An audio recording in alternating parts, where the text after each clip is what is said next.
Don't get into that elevator. A little beggar pleads with the millionaire who's late for a meeting. Gabriel Pierce operated on a timescale calibrated in nanoseconds and fractions of a cent. As the founder and CEO of Pierce Technologies, a sprawling tech empire headquartered in a gleaming monolith of glass and steel that pierced the Chicago skyline, his world was one of relentless pressure, high-stakes deals, and zero tolerance for delay. At 45, he possessed a sharp mind, an even sharper tongue, and eyes the color of circuitry, cool, calculating, and rarely betraying emotion. His tailored suits were armor, his ever-present smartphone an extension of his will, his impatience legendary. On this crisp Tuesday morning, that impatience was curdling into raw panic. He was late, unforgivably late. Traffic had been a snarl, a fender bender grinding the expressway to a halt. Now, striding rapidly through the soaring, cathedral-like lobby of Pierce Tower, his jaw clenched, Gabriel glanced at his platinum watch. 10:07 a.m. The meeting with the venture capital consortium, the one that could secure the nine-figure funding needed for his ambitious AI healthcare initiative, the company's future, had started at 10. 7 minutes late. Unacceptable. His phone buzzed insistently. His COO, probably frantic. He ignored it, his eyes fixed on the bank of express elevators designated for the upper floors, including the penthouse boardroom. He stabbed the call button impatiently, mentally rehearsing his opening apologies, already calculating how to regain control of the narrative. The lobby, usually bustling, seemed to swirl around him in a blur of polished granite, abstract art, and the low murmur of commerce. He barely registered the security guard's nods or the deferential greetings from passing employees. As the indicator light for elevator number 4 pinged, signaling its arrival from the upper floors, a small figure darted out from behind a large, strategically placed planter near the elevator bank. Ragged jeans, a torn sweatshirt several sizes too large, dirt smudged on a pale, thin face, a street kid maybe 9 or 10 years old, utterly out of place in this temple of corporate power. Before Gabriel could even register annoyance, the boy lunged, grabbing the sleeve of his expensive Italian suit with surprising strength. "Don't get in," the boy cried, his voice high-pitched with genuine terror. "Not that one. Elevator 4. Please, mister, don't get in." Gabriel reacted instinctively, pulling his arm away, revulsion mixing with acute irritation. "Get off me," he snapped, his voice tight with stress. "Get out of the way, kid. I don't have time for games." Security guards started moving forward, alerted by the commotion. He took a step towards the now opening elevator doors, ready to brush past the absurdity of the encounter. But the boy didn't back down. He scrambled in front of Gabriel, planting his small, worn sneakers firmly on the gleaming floor, his eyes, large, dark, and wide with sheer panic, fixed on Gabriel's face. "It's gonna fall," the boy insisted, pointing a trembling finger towards the elevator car. "I heard it. The screeching like before. It was shaking." Gabriel frowned, momentarily thrown off balance by the raw, unfeigned terror radiating from the child. It wasn't the usual calculated plea of a beggar. It was something visceral, primal. He heard the screeching too. Now that he paused, a faint, high-pitched metallic whine from the arriving elevator mechanism, something he'd normally tune out as background noise. He glanced at his watch again. 10:08. The investors. His empire. He couldn't afford this delay, this madness. He started to move again, dismissing the boy, the sound, everything ready to step into the waiting car. But the look in the boy's eyes, it mirrored a fear Gabriel hadn't felt since a near-fatal rock-climbing accident in his reckless youth. A split-second memory of plummeting, of ropes straining. That, combined with the undeniable, ear-splitting metallic screech that suddenly intensified as the elevator doors slid fully open, made him hesitate for one fatal, or perhaps life-saving, second. He took an involuntary half-step back instead of forward. And in that instant, the world fractured. The screech escalated into a horrifying, grinding shriek that echoed through the vast lobby, a sound of metal tearing, of catastrophic failure. Gabriel watched, frozen just outside the threshold, as the interior of the brightly lit, empty elevator number 4 seemed to shudder violently. Then, with a deafening bang that reverberated in his bones, something thick and metallic, a cable, frayed and snapped like a rotten thread, whipped downwards into the shaft from above. For a heartbeat, the elevator car hung suspended, defying gravity. Then it dropped. It didn't glide, it plummeted. A dead weight falling 30, 40, 50 stories down the shaft. The sound was terrifying, a rushing wind followed by a sickening, earth-shattering crump from the depths of the building as the car hit the basement buffer, accompanied by a shower of sparks and the acrid smell of burning electronics. Dust and smoke billowed up the shaft, obscuring the view, activating smoke detectors whose shrill alarms now added to the cacophony. The shock wave, or perhaps just pure instinct, threw Gabriel backwards onto the polished floor. He landed hard, the air knocked from his lungs, his billion-dollar suit forgotten. He lay there for a stunned second, staring up at the opulent ceiling, his heart hammering against his ribs like a trapped bird. The smell of smoke filled his nostrils. People were screaming. Security guards were shouting into radios. But all Gabriel could process was the image of the empty shaft, the snapped cable, the sound of the impact. He had been right there.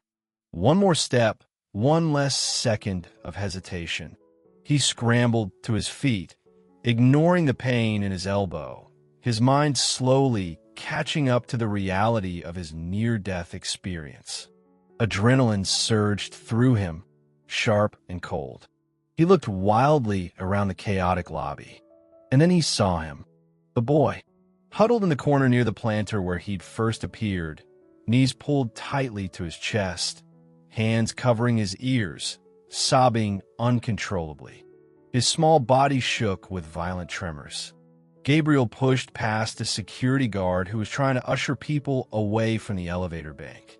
He knelt beside the child, his own hands shaking. "Kid," he said, his voice hoarse. "Are you okay? My God, how did you know?" The boy flinched at his touch, then looked up, his face streaked with dirt and tears. He pointed a trembling finger towards the smoking elevator shaft. Like last time, he choked out between sobs. The sounds, the shaking. "My dad. Your dad," Gabriel prompted gently, his earlier irritation replaced by a dawning, chilling premonition. "What about your dad, kid?" "He worked here," the boy wept, burying his face in his knees again. "Fixing things. Elevators." He took a ragged breath. Elevator number 2, 5 years ago. It fell. He was inside.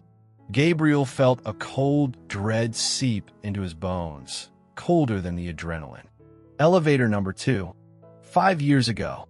He vaguely remembered an incident, something quickly contained by Par, an unfortunate workplace accident. "He told me about the noises," the boy continued, his voice muffled. "The groaning sound the cables make when they're old. The little shudders you feel right before." He tried to tell them, his boss, but they didn't listen. The boy's voice rose in anguish. He died because they didn't listen. The boy looked up again, his dark eyes swimming with grief and a terrible, childlike certainty. "I heard it again today, mister." From elevator 4, the same screeching, the shaking when it stopped upstairs. "I knew it was wrong. I didn't want you to die like him." He dissolved into fresh sobs, the weight of his lonely vigilance, his terrible knowledge finally overwhelming him. Gabriel stared at the grieving child, the pieces clicking into place with horrifying clarity. A maintenance worker, ignored warnings, a fatal accident, and now, history repeating itself, nearly claiming him. This small, ragged boy, haunting the place of his father's death, had become hyper-attuned to the building's groans, carrying the trauma and the warnings his father couldn't make heard. "What's your name, kid?" Gabriel asked, his voice rough with emotion. "Tommy," the boy whispered. "And your father's name?" "John. John Kowalski." John Kowalski. The name struck a chord, faint but discordant, somewhere in the recesses of Gabriel's memory, tangled with old budget reports and risk assessment summaries he'd likely only glanced at. A wave of nausea washed over him. This child, orphaned and living on the streets, was a living consequence of negligence that had occurred under Gabriel Pierce's own roof, within his own empire. And that negligence had almost cost Gabriel his own life, saved only by the traumatized awareness of its first victim's son. The investors, the meeting, the billions, it all evaporated, meaningless in the face of this staggering, sickening truth.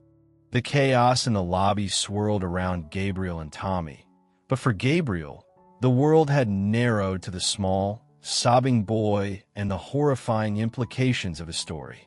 He gently pulled Tommy to his feet. "Come with me, Tommy," he said, his voice gaining a new, steel-edged authority. He barked orders at the head of security. "Secure this area. Get the fire department and emergency services here immediately. Check for injuries below. And find out who the hell was responsible for maintaining Elevator 4. His phone was buzzing again, displaying his COO's name. Gabriel finally answered, his voice clipped. "The meeting's off," he stated flatly. "Off? Gabriel, what are you talking about? The investors are here. This is crucial. Something's happened." Gabriel cut him off.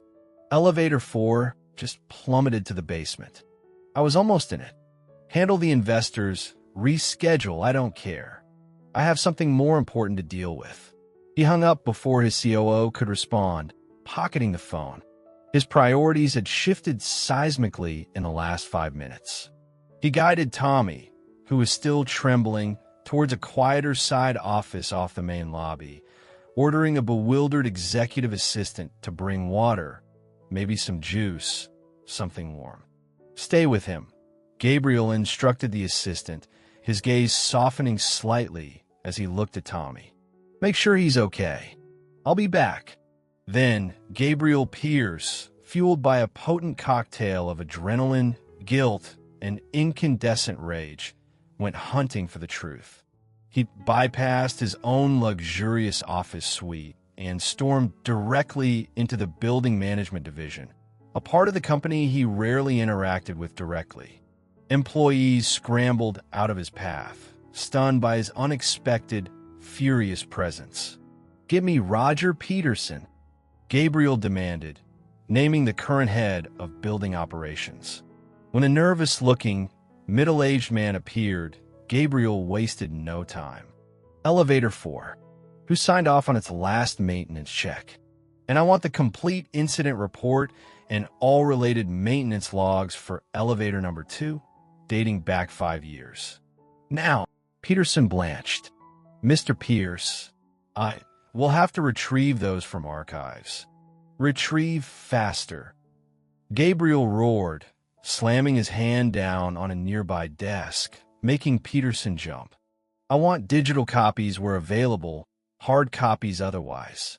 I want personnel files for John Kowalski, employed here approximately 5 years ago. And I want the names of every supervisor, engineer, and manager involved in the maintenance decisions for both elevators, past and present. You have 1 hour." He commandeered a nearby empty conference room, pacing like a caged tiger while Peterson and his panicked staff scrambled to comply. Gabriel's mind raced, replaying Tommy's words, John Kowalski's name echoing in the chambers of his conscience. Had he seen reports? Had he approved budgets that prioritized cost-cutting over safety? The thought made him feel physically ill. Files began to arrive, first digital, then printouts, then dusty archive boxes. Gabriel tore into them, his sharp eyes scanning documents with ruthless efficiency. He found John Kowalski's personnel file, diligent employee, good performance reviews, until a series of increasingly urgent maintenance requests regarding elevator number 2. Concerns about cable wear, erratic braking, unusual noises. Requests for replacement parts denied. Recommendations for overhaul rejected due to budgetary constraints. Then, a final, formal memo from John, practically pleading for intervention, warning of catastrophic failure potential. It was dated 3 days before the accident. Attached was a dismissive response from John's then supervisor, a man named Henderson. Now retired, Gabriel noted grimly, citing a recent minor adjustment and calling John's concerns excessive. Then, the incident report for John's death. Accidental fall during routine maintenance inside the shaft. Terse, clinical, devoid of context. No mention of the ignored warnings. A small settlement paid to John's widow. Where was she now? Had Tommy mentioned her? Gabriel felt a cold fury solidify within him. It wasn't just negligence. It was a cover-up. John Kowalski hadn't just died. He'd been silenced, his death conveniently papered over to protect reputations and bottom lines. He turned to the logs for elevator number 4, the one he'd almost entered. The pattern was sickeningly familiar. Recent reports from junior maintenance staff noting unusual sounds, vibrations. Recommendations for thorough inspection denied by a mid-level engineer named Davies, citing upcoming routine maintenance and budget limitations for unscheduled deep dives. Patch repairs noted. Davies reported to Peterson, the man currently scrambling outside the door. The chain of negligence stretched from 5 years ago right up to this morning. John Kowalski's death wasn't an isolated tragedy. It was the ignored first verse of song that had almost claimed another victim, Gabriel himself. And the only reason it hadn't was Tommy Kowalski, the orphan son of the man they'd failed, carrying his father's unheard warnings like a sacred, terrible burden. Gabriel stacked the damning files neatly on the conference table. His rage was no longer hot, but glacial. He buzzed his assistant. Get Peterson, Davies, and anyone else involved in Elevator 4's recent maintenance approvals in here. Now, the reckoning was about to begin. Roger Peterson, the head of building operations, entered the conference room first, looking pale and apprehensive. He was followed by Arthur Davies, the mid-level engineer, a younger man trying to project calm, but failing miserably, his eyes darting nervously. 2 other managers, whose names had appeared on approval chains deferring major inspections, trailed behind them. They found Gabriel Pierce standing ominously silent by the window, looking out at the city skyline his tower dominated. Tommy was sitting quietly on a chair in the far corner, Gabriel's trusted executive assistant, Sarah, beside him, offering quiet reassurance. Gabriel turned slowly, his face an unreadable mask, but his eyes held a chilling intensity. He gestured towards the table laden with files.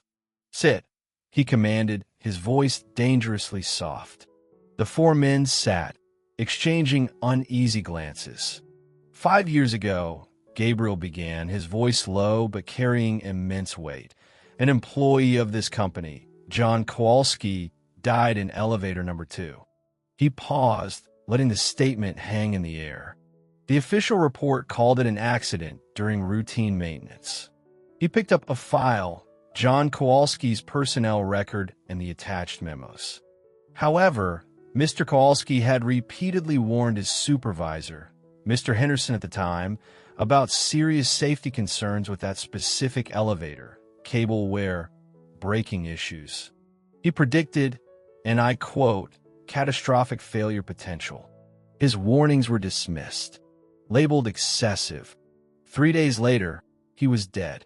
Gabriel let the file drop onto the table with a thud. Fast forward 5 years. To this morning. Elevator number 4. He picked up another set of logs. Reports of unusual noises. Vibrations. Recommendations for thorough inspection. Denied. His eyes locked onto Davies. Signed off by you, Mr. Davies. Citing budget limitations. Deemed non-urgent. He then looked at Peterson. Approved up the chain by you, Mr. Peterson. He gestured towards the window, towards the barely contained chaos still unfolding below. Less than an hour ago, the cables on elevator 4 snapped. It plummeted 52 floors. By sheer chance, it was empty. By sheer chance, I was not in it. His voice hardened, losing its softness, gaining a razor edge. And why was I not in it? Because that boy, he pointed towards Tommy, who flinched slightly at the attention. The son of the man whose warnings you ignored 5 years ago.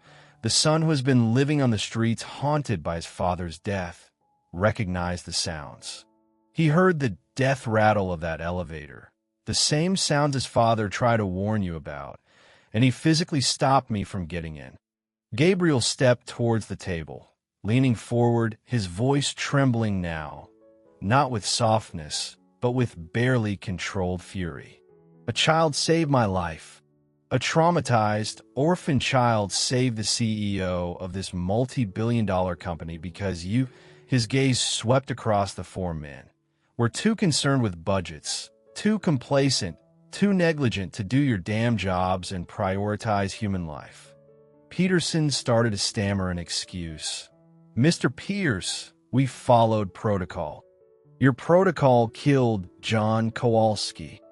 Gabriel roared, slamming his fist on the table, making the files jump. Your protocol nearly killed me. Your protocol values dollars more than lives. Get out. Mr. Pierce, please.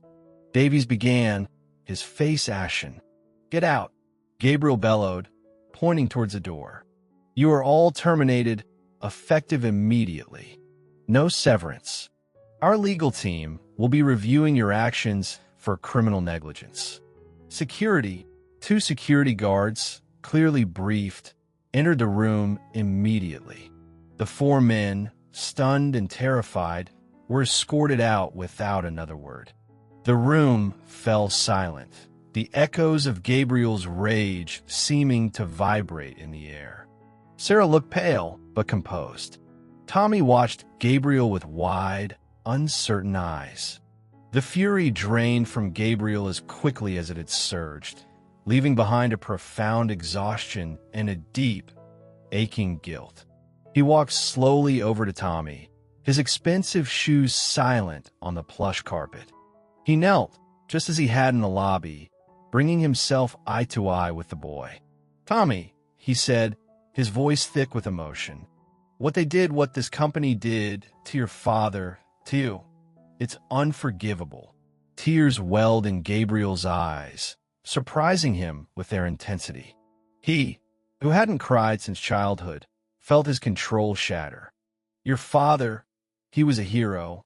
He tried to do the right thing. And today you were a hero too. You saved my life. He reached out hesitantly, placing a hand on Tommy's small shoulder. I can never repay that debt, but I want to try. I owe you everything. I owe your father. I want you to be safe, Tommy. Cared for. I want you to have a future. He took a deep breath. Will you let me help you? Will you let me take care of you? Tommy stared at him, processing the torrent of events, the raw emotion in this powerful man's voice. He saw the tears on Gabriel's face, saw the sincerity in his eyes. Tentatively, shyly, Tommy nodded. A single tear escaped Gabriel's eye and traced a path down his cheek. Okay, he whispered. Okay. He looked at Sarah. Make the arrangements. Whatever it takes. Temporary guardianship first, then full adoption. Spare no expense. Find the best support networks, therapists, schools. He stood up, feeling a sense of purpose clearer and stronger than any business goal he'd ever pursued. He addressed Sarah again, his voice regaining some of its customary command, but infused with new purpose. And draft a press release. We're establishing a foundation, effective immediately. The John Kowalski Memorial Fund for Workplace Safety. Initial endowment, $50 million.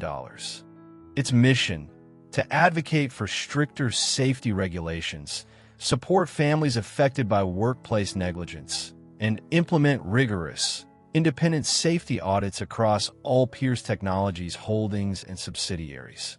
No more corners cut. No more warnings ignored. Not on my watch. Atonement wouldn't bring John Kowalski back, but perhaps it could prevent other Tommies from being created. It was a start. The transition was anything but seamless. Moving Tommy from the harsh anonymity of the streets into the sterile luxury of Gabriel Pierce's penthouse apartment was like transplanting a resilient wildflower into a climate-controlled greenhouse. The sheer scale of the apartment, the unfamiliar quiet, the abundance of food and clothes. It was overwhelming for a boy accustomed to scarcity and constant vigilance. Social services were involved, caseworkers assessing Gabriel's suitability, lawyers navigating the complex path from emergency guardianship to formal adoption. Gabriel, accustomed to immediate results, chafed against the bureaucratic pace, but complied patiently, understanding this was about Tommy's well-being, not his own convenience. Gabriel hired the best child therapists specializing in trauma and grief. Tommy, initially withdrawn and wary, slowly began to open up in their sessions, processing the loss of his father, the years of lonely survival, the terrifying memory of the accidents. He had nightmares, moments of intense anxiety triggered by loud noises or confined spaces, but gradually, with therapy, stability, and Gabriel's unwavering, patient presence, the sharp edges of his trauma began to soften. Enrolling Tommy in a top private school presented its own challenges. He was bright, naturally curious, and absorbed information like a sponge, but years of disrupted education left gaps. He was socially awkward, unsure how to interact with children whose lives had been so vastly different from his own. Gabriel hired tutors, not just for academics, but also for social skills, helping Tommy navigate this new world.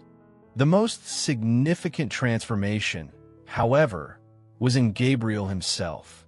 He drastically restructured his schedule, delegating more responsibility at Pierce Technologies, prioritizing being home for dinner, helping Tommy with homework, attending school meetings. He learned to listen, truly listen, not just to diagnose a problem and dictate a solution, but to understand Tommy's fears, his hopes, his quiet observations about the world. He discovered a capacity for patience he never knew he possessed. He learned about Tommy's fascination with how things worked, inherited, perhaps, from his father, and they spent hours taking apart old computers, building intricate Lego structures, visiting science museums. The cold, driven tycoon began to thaw. Laughter, a sound rarely heard in Gabriel's penthouse, became more frequent. He found himself genuinely looking forward to Tommy's insights, his surprisingly perceptive questions about the world, his quiet determination. Mentoring Tommy became more important than any boardroom negotiation. It wasn't just about providing opportunity. It was about nurturing the intelligent, kind, courageous person Tommy already was, helping him heal and realize his potential.